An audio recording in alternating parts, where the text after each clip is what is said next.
private institution? What kind of funding stream does it have? What kind of programs does it offer?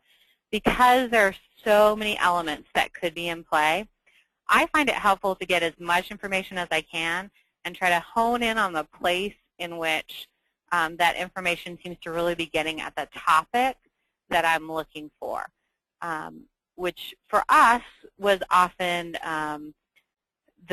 whether or not you had internships or externships was a really big topic, and then whether or not your state required had a physical presence proctoring requirement, because those are things that are big in our program. So physical presence. Physical presence is this idea that a state has jurisdiction over you based on whether or not you have a presence in their state. And every state defines physical presence differently. And not every state uses physical presence as a determiner, but the vast majority of states do. So this is an example of West Virginia's physical presence statute.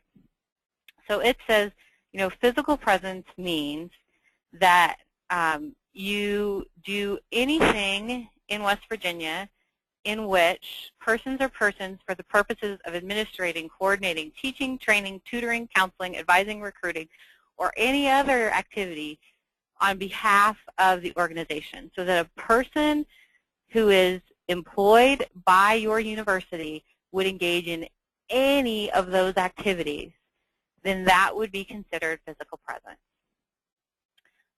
It could also include advertising, promotional material, or public solicitation in any form which targets West Virginia.